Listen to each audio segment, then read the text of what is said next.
This is OwlUp, where learning happens in minutes, not hours.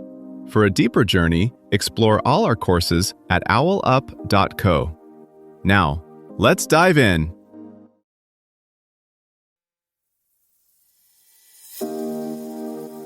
Chapter 4 of The Attention Economy: How Your Focus Became a Product. The Psychological Impact of the Attention Economy.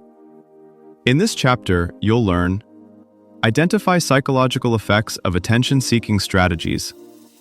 Let's dive in. Your phone buzzes so often that on a typical day, you might barely get a full minute of quiet focus. Yet most people still say, "I'm just bad at concentrating." Here's the twist. What if your scattered attention isn't a personal failure at all, but a profitable business model? The average smartphone user gets 46 push notifications a day.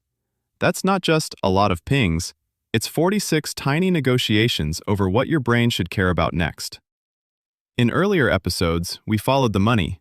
Now we'll follow the psychology. When your feed refreshes or a badge count ticks up, your brain's reward system lights up the same circuitry used by slot machines.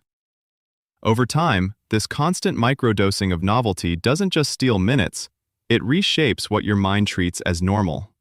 Long stretches of quiet focus feel itchy, even wrong.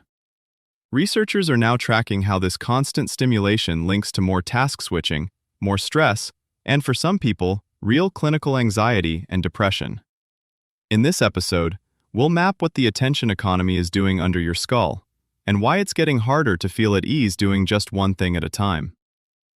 Over time, this doesn't just change how you focus, it changes how you feel when things are quiet. Many people now report a strange discomfort in stillness. Waiting in line, sitting on a train, even pausing between tasks can feel oddly empty unless there's a screen to fill the gap. Neuroscientists are finding that the brain's default mode networks, once busy with daydreaming, reflection, and creative insight, are being crowded out by rapid-fire inputs. It's like always skimming headlines and never reading the article. Your mind stays busy, but deeper processing, emotional digestion, and genuine rest get pushed to the margins. Here's where the story gets more personal: what all this constant input feels like from the inside. Psychologists talk about cognitive load, how full your mental workspace is at any moment. Each notification, each flashing badge, each new tab isn't just visual clutter, it's a small item on that internal desk. One or two are fine, but across a day of alerts, news, group chats, and algorithmic feeds, that desk is jammed. You're still functioning, but now you're working by shuffling piles rather than thinking clearly. This overload pushes your brain into a mode researchers call vigilance, always slightly on alert for the next thing. That state was useful when the next thing might be a real-world threat. When the next thing is usually a DM or a trending video, you end up physiologically revved for psychologically trivial events. Heart rate ticks up, breathing shifts, and the body quietly prepares for action that never comes. Over months and years, that mismatch is strongly linked to chronic stress, and for some, anxiety disorders. There's also a time cost that isn't obvious in the moment. UC Irvine's field studies show people switching screens or tasks roughly every 47 seconds at a computer. Other work finds it can take more than 20 minutes to fully re-immerse in a demanding task after a disruption. Multiply that by dozens of small checks per day, and whole hours of potential deep work dissolve into reorientation. For adolescents, this landscape lands on a brain still wiring up its emotion and self-control systems. JAMA Psychiatry reports that those in the heaviest social media use group show dramatically higher rates of depressive symptoms. Correlation isn't destiny, but it raises hard questions. If your sense of self is developing while you're constantly comparing, being compared, and being interrupted, what does normal ever get a chance to feel like?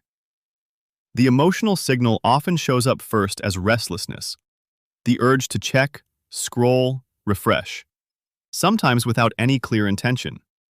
Over time, that restless checking can become a learned response to boredom, sadness, or mild discomfort. Instead of tolerating those states long enough to understand them, the hand reaches for the screen, and the underlying feelings never get processed. You can see this most clearly in tiny, ordinary moments. A student opens a textbook, reads a paragraph, then just checks something, and resurfaces 20 minutes later, vaguely tense and behind schedule.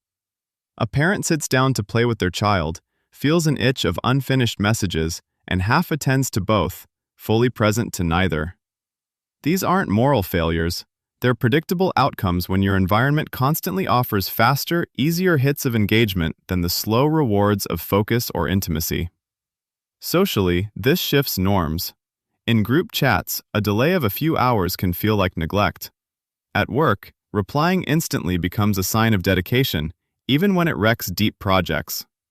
Friends may interpret "do not disturb" as withdrawal rather than a healthy boundary.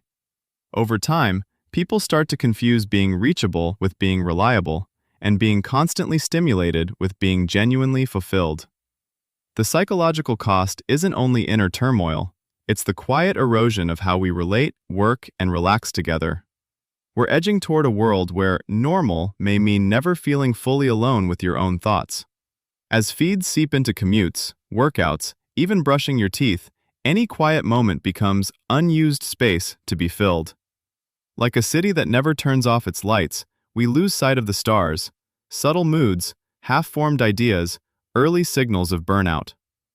Future mental health care may focus less on what you feel and more on when you never allow yourself to feel it.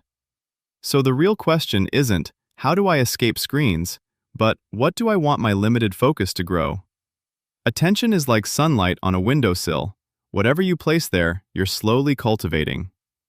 Your challenge this week: notice not just what captures you, but what's quietly starving when you say yes to every flicker of digital urgency. This was OwlUp, your daily step forward.